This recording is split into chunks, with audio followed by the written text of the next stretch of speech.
olunaku lwa kuna enaku z'omwezi 24 omwezi ogw'omwezi gumu 2022 tutambula naffe nkwaniza nnyo ate ku nsonga olunaku lwaleero Josephine Owen Kasonga tutambula okuva kati paka ku ssaawa 3 ez'amakya g'olunaku lwaleero nga nkujjukiza nti ng'ennaku z'omwezi 3 mu December tujja kubeera mu National Prayer Day wali mu kisaawe kya Old Kampala. So Bishop David Kiganda Pastor Kiganda amu n'obuweereza bonna obwa ku St. Focus Center Mengochen bakujjukiza okuleka nti ate teweerabira ku olwo. Okay, kitugenda okuleka nti twogerako yensonga ekwatagana ku ttaka bingi birabiddwako bingi biwuliddwako ebyekuusa ku nsonga y'ettaka. Tulabyeko ng'emivuyo mingi gikyagenda maaso n'okuleka nti girabwako giwulirwako ekisengula abantu kikyagenda maaso n'okuleka nti kiwulirwako kyogerwako kirabwako nga kwotadde n'okuleka nti ebyapa tulabayo ettaka nga liriko ebyapa ebisukka mu kimu. Birabera bitegeeza ki mu studio zonna ku olwaleero negatiddwako bannamateeka betugenda okuleka nti tutambula nabo mu programu y'olunaku luno olwaleero paka ku ssaawa zijja kubeera ddala 3 nga tukubaganya ebirowoozo ku nsonga eno. Kantandike wano ne munnamateeka Shadia Nakibuka tukwaniza buuza ku bannayuganda. Abatulaba mwebale kwekumirako ku Kingdom Television. Amanya n'eddoboozi nze Nakibuka Shadia. Assalamu alaikum. Wa alaikum salaam. Je baleko nyabo. Kale se. Eno ekTV. Nsanyisa okunkyaza bulijjo bakuulirako wali ku Kingdom FM leero bakulabyeko. Mashallah. Okay, webanyo ne munnamateeka Barbara tukwaniza buuza ku bannayuganda. Bannayuganda abali abatulaba tubaniriza nate ku Kingdom TV amanya gange nga Owen Bwagambi bampita Katsabe Barbara era nga ndi munnamateeka omutendeke. Okay. Nsanyisa okubeera wano olwaleero. Mwebanyo okuleka nti mutwegaseeko muli bannamateeka kantandikire ne Barbara mwennyini ensonga z'ebyettaka mwe nga bannamateeka mulaba embeera eri etya mu ggwanga lyaffe Uganda ku nsonga zikwatagana n'ebyettaka bye muwulira bye mulabako n'emisango gye muwoza embeera eyimiridde etya? Owen olwaleero mu ggwanga lyaffe lino Uganda ensonga eyitibwa ettaka ekutte wansi ne waggulu kaŋŋambe bwe ntyo nti kubanga kati olwaleero ettaka kye kimu ku units of production ezisinga okubeera nga zitunuulibwa buli muntu. N'olw'ensonga eyo abantu kati ettaka kifuuse ekintu nti abantu betta n'okwetta olwaleero era mu makooti emisango gye tugiwolezza research aliwo alaga nti ebitundu 26 ku buli 100 ku misango egitwalibwa mu kooti misango gya ttaka. Okay.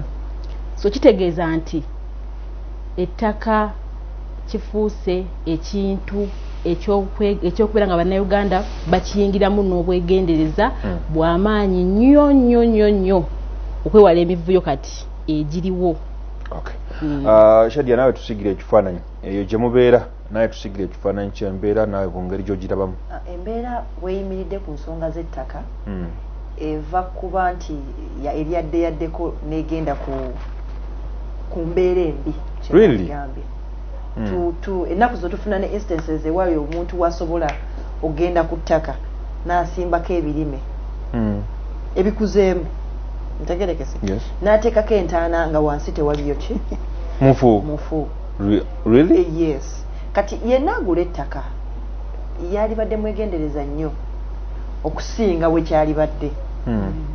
Abantu baffe abasinga babadde beesiga nnyo bakyeyamaanyi baffe abeebyalo balungi naye bali green ku kigenda mu maaso ate abamu nabo si tebakyali balungi kuba kati ensonga ezisinga ogenda ku ttaka nga chairperson w'ekyalo bombi abazze okugula yabakola ki yabakolinako stamp ng'ate amanyi we babakola ki we bagenda okugula. Ekirala bakyamaanyi b'ekyalo abasinga tebettanira mu misomo gye tutera okutegeka nga bannamateeka n'abesiga eddamuzi tebeetabamu egyo emisomo okusobola okutegeera engeri gy'okukwasamu ensonga zaki z'ettaka. So kati twesanga nga abakulembeze tebamanyi kyakukola n'abantu baffe tebamanyi kyakukola ki kyakukola. Okay, katusembule Barbara katusabe katugendeko ku land titular system ya Uganda oba obwannannyini ku ttaka mu Uganda ebika ebyobwannannyini ku ttaka ebiriwo as stipulated in the constitution. Biki byobuulira bannayuganda ebika byobwannannyini ku ttaka ebiriwo mu ggwanga lya Uganda? Wewale nnyo Owen kakati bannayuganda kyenjagala bategeere nti olwaleero tulina ssemateeka ayimiridde mu ggwanga lyaffe lino era nga ssemateeka oyo alambika bulungi nnyo ensonga z'ettaka era nga ssemateeka oyo agamba nti ettaka lyonna mu Uganda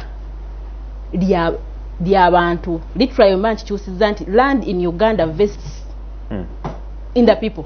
Okay. Kawaayiro kali 237 era nga akawaayira kalungamya emitendera oba kanziyite land tenure systems zetulina mu Uganda abantu ze basobola okubeera nga bakola ki nga ba owning ettaka naye ate Owen nga sinagenda wala weewuunye tulina etteeka erirambulukufu obulungi engeri abantu gye balina okukola ki okufunamu ettaka mu Uganda n'okuliba nga bali bako obwannannyini naye lwaki tulina emivuyo mingi nnyo awo tugenda tuukawo soko tuweko ku bwannannyini awo kakati tulina ssemateeka tuwa emirundi ena ejokuba nga ofunamu obwannannyini yes tulina tenures tulina mile tulina mile tenure system tulina customary tenure system tulina leasehold tenure system tulina ne freehold tenure system the systems eza nya zosobola okukola ki nyonyolako bbiri shadia nyonyoleko bbiri kale kati ngenda kunyonyola mile nkunyonyole ne freehold okay.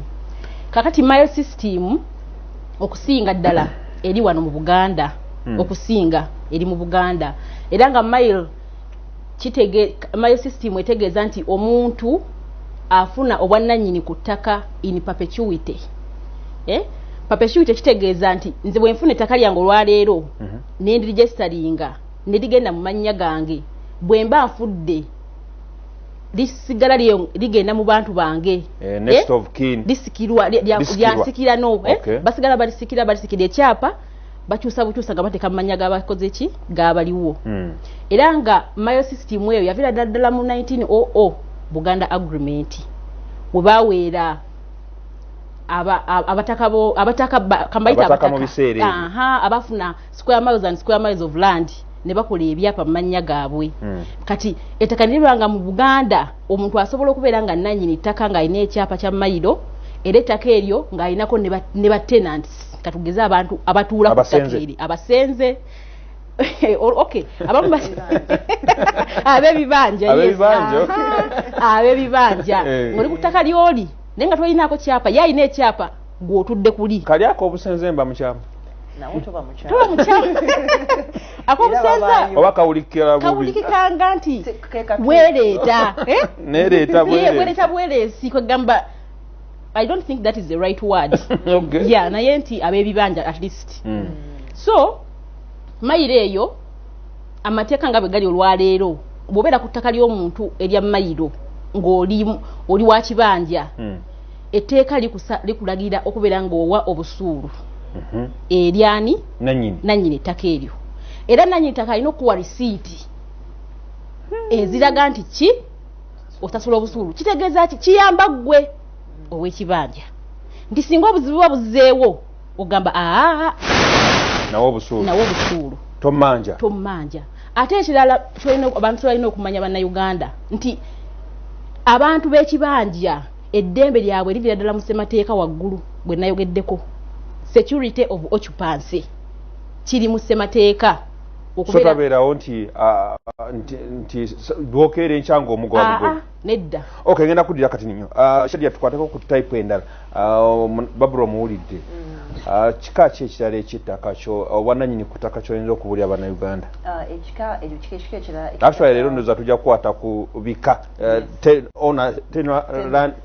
Uganda as land tenure system etujja okukwatako yes shadia waliwo ekika ekya customary ekika kya customary ettaka teribaako nannyini lyo nga bannaffe ab'engulu gye balina eyo system ettaka bali owninga communally buli omu aba nannyini ki nannyini ttaka ebiseera ebimu abantu abamu they go ahead to register this land oba ne bawandiisa ettaka lino mu trust ne lisobola okusigaza the communality bit of it nti buli omu alikola ki alinako obuyinza then ne tuba ne leasehold ettaka lya liizi nze mbeera n'ekyapa kyange nojja nojja nongamba njagalako liizi ya myaka bwegiti maximum li etteeka likuwa emyaka 99 okukola liizi okufuna liizi the maximum kati bojja gyendi nze mbeera leesi nze mbeera leesa wajje gyendi obeera leesi nzaakuwa obuyinza okukozesa ettaka eryo ekyenjawulo ekiri ku liizi n'omupangisa kiriwo ekiti nti ono wa liizi alina kituyita exclusive ownership kyekyo exclusive ownership kiba kitegeeza abannannyini paka emyaka 9 mu omwenda wegikola ki okujjako singa aba yawukanye ku ndagaano gye mba mwakola endagaano kuba we mba muyingira wabazza okukozesa ettaka lyo omugamba njagala okukozesa ettaka lyange lino naye ogateako bizinesi bweti ekyajantangazaako mu kino tulebuliddeko emirundi mingi nga ogambye eliizi paka ku myaka 99 tulabyeko abantu bano balina engezigezi atandika okuziika ku abantu be emyaka egyo bwe giggwako ng'atandika okuwoza twaziika wano bajjajja ne bajjajja baffe wano kitegeeza ffe bannannyini wano tuddayo ne tubuuza endagaano yegamba ki ey'okufuna lease bawabeerawo lease agreement lease agreement oba entegeragana yonaapangisa nonaakoze ki onaliizinze ettaka lye noono gwe baliizingidde baba n'endagaano zaabwe bakola endagaano kyekireetawo lease eno kati bw'ebanga tekugambangako kuziikawo omuntu era omuziikuulawo bangi omuziikuulawo n'omuteeka ewa naye mulina biteeka mu ndagaano tunaziikanga wana abaffe wabanga oyagala okuziikawo abantu kati waliwo liizi kati nja kuwa example mulimu bannaffe abava mu nsi z'ebweru nga tebalina butuuze mu Uganda etteeka teribakkiriza kufuna ttaka mu zino 10 waazi ndala okuggyako mu liizi kati ebiseera ebisinga olw'okuba nti takkirizibwa kufuna freehold mailo nga mpitira ne customer takkirizibwa zifuna alina kufuna liizi olumu bakola endagaano ya liizi nga emyaka 99 bwe giggwako automatically gyeddamu ne gyerenewinga muki emyaka 99 oyo asobola ozikako abantu be kuba ye nyini kyo takimuwadde lwakaseera wabula kimuwadde olw'ensonga ssemateeka temukkiriza kufuna ki kufuna eriterwandala so alina liizi yokka gy'asobola okufuna naye abantu abasinga batera nnyo okujaabyuzinga singa gwayingidde naye mu nkolagana tomuspecifying biki byotayagala oba na biki byalina kukolerako kuba yengeri yokka emenyawo ki kirungi ki ekiri mu liizi ekirungi ekiri mu liizi nti muba n'endagaano zammwe nja kuwa example nti tuyinza obanga nina ettaka lyange eddene nenkuwaako ekitundu liizi naye nga ndi musiraamu saga otegeko buli obusolo obulala ntegerekese netulagaana mu ndagaano yaffe kati bw'obuteekawo nze mba nsobola okugjako liizi yange kuba mmenye endagaano yaffe ebirungi ebiri mu liizi nti nyangu yakumanaginga olw'ensonga entegeragana yaffe ebeera well known. Barbara Katusabe birungi ki ebiri mu Maryland? Maryland ebirungi nze byenjirabamu nti ettaka lino oba olifunye nga liryo total exclusiveness and ownership of land.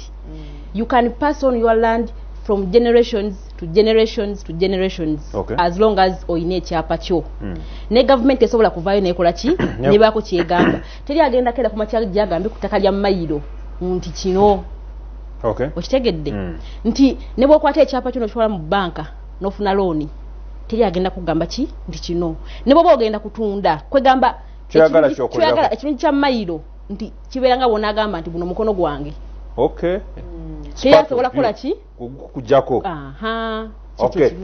webali nnyo mwebayita tulina bannamateeka Barbara ne Shadia twogera ku nsonga ku bwannannyini ku ttaka batubuliddeko ebika bibiri ebyobwannannyini ku ttaka katusooke tujjawo balango buno bwe tunaba tukomyewo ate batubulira ebika ebibiri ebisigaddeyo ku bwannannyini ku ttaka kyetuliko olunaku kuno olwaliro tovaako katukomewo.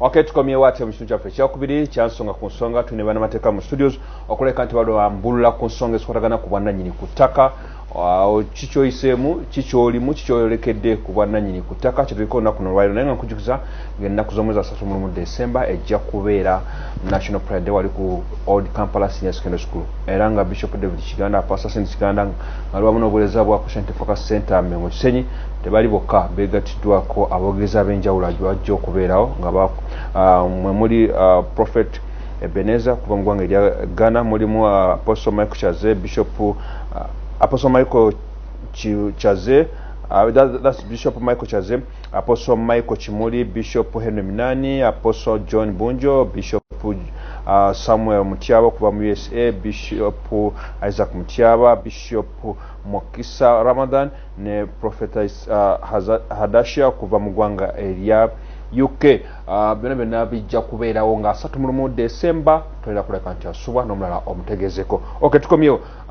Barbara katusabe tubuulire obwananyini obusigaddeyo, then waliwo case gye njagala omutunuulireko nga bannamateeka ebaddewo ennaku zino.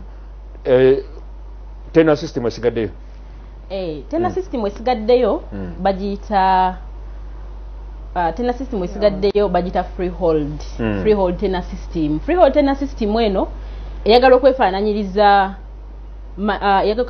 mile naye si nnyo, waliwo kenjawukana wakati awo nti freehold eno ofuna ettaka, also it gives you exclusive ownership of land. Naye you get it okuva mu former public land. Ettaka eddala lya government, ojjukira mu mulembe gwa Amini ettaka lyonna baali wa government. So kati President Museveni we yajja ne bakola ne constitution ne bakyusa amateeka, ettaka lyadda mu bantu. So ettaka eddala lya government nti bw'osanga ettaka erirawo teririiko muntu likyaliyo naye nga public land eyo of course abantu abamu baalifuna naye kati sawa zino tekikyali nnyo kyangu. So nga osanga ettaka erirawo teririiko muntu oliraba n'olifuna n'olyekwata bwekwasi. Abeddanga banyumira bw'olyekwata n'olisaba mu district land board. Kati district land board eyo nekuwa a freehold title era nekuwa the freehold offer.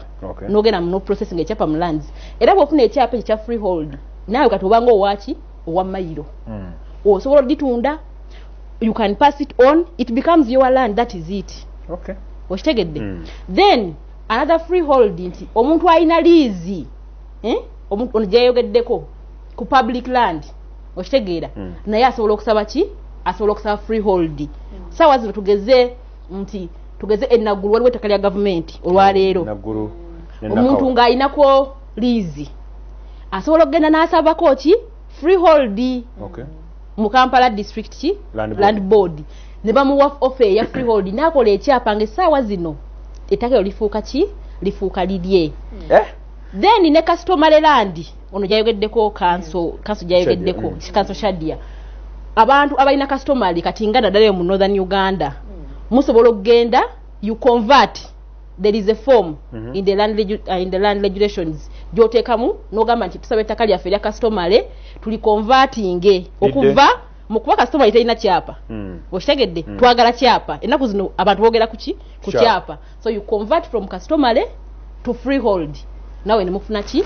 Ne mufuna ekyapa. Okay, Shadia kyoyongerezaako ku bwananyini ku ttaka, then tugende ku issue yaffe endala. Kyenyongerezaako ku bwananyini ku ttaka. Ku the four land systems.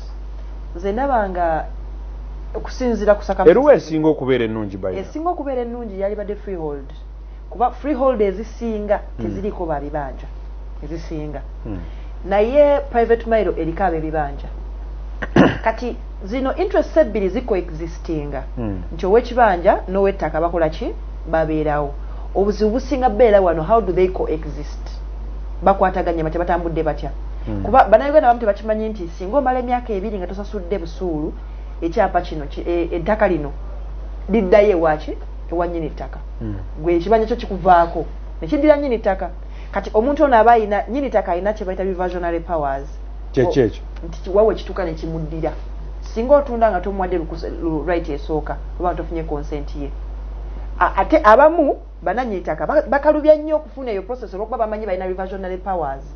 So omuntu waba tamanyi how to deal with it akomekerera afunye ki? Obuzibu ne bana abantu.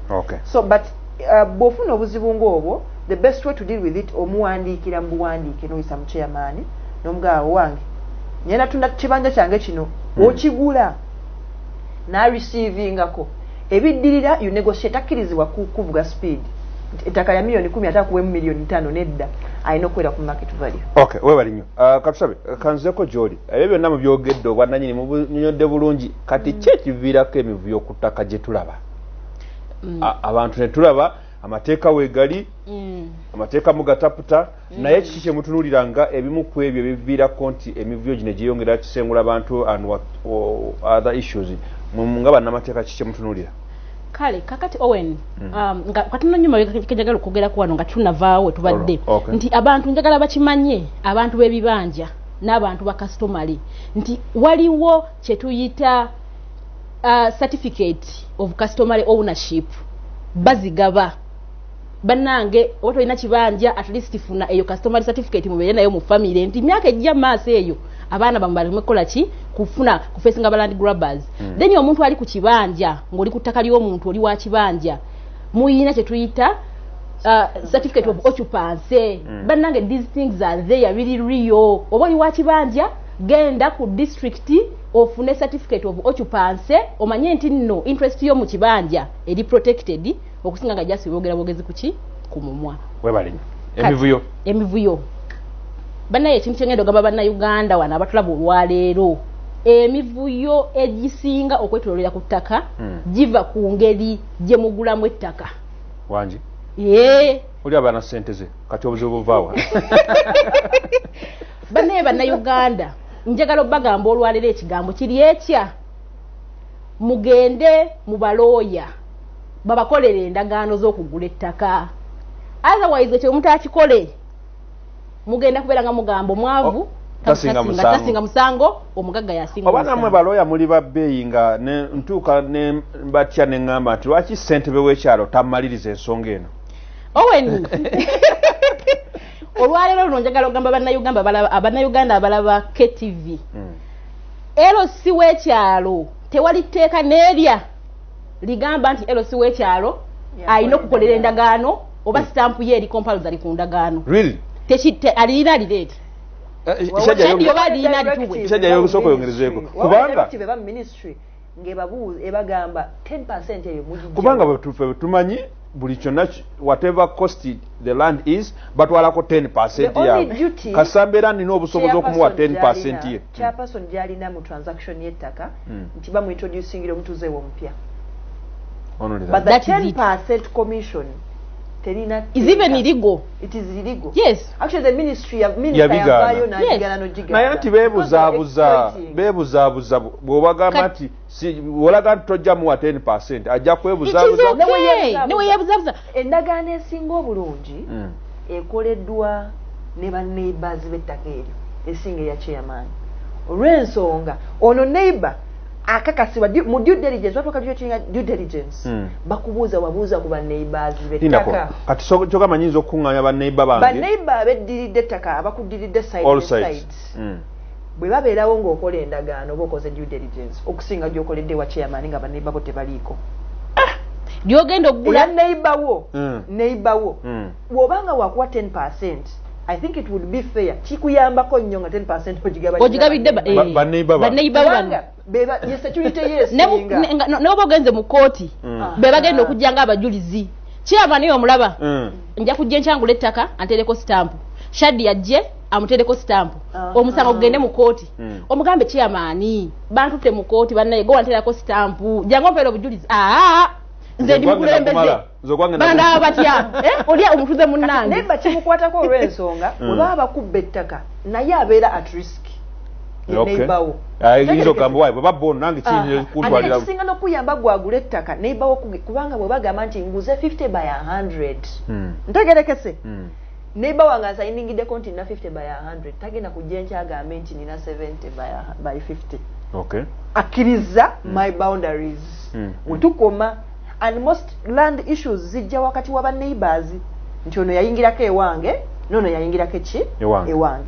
kati already omozo kwa ascertaining your boundaries with the neighbours tagenda kujinja kwefulira wagezaako kujonga bane owekitibwa mulamuzi yasayininga na one kati mu kitongole kyammwe ekyabalooye ekyabalamuzi waliwo ensonga egenda mu maaso mu ggwanga ekitutunulirwa omuntu wa bulijjo abadde akaaba ettaka lyange kapooti kange bakatwala at less value Sala Minister n'amulumirirwa n'avaayo Sala Minister n'abbaaja n'agamba nti ssente mmeka ezeetaagibwa Sala Minister n'asasula akasente ako mukama wammwe yavuddeyo Chief Justice n'agamba nti kino kubanga kulinyirira siga lyaffe.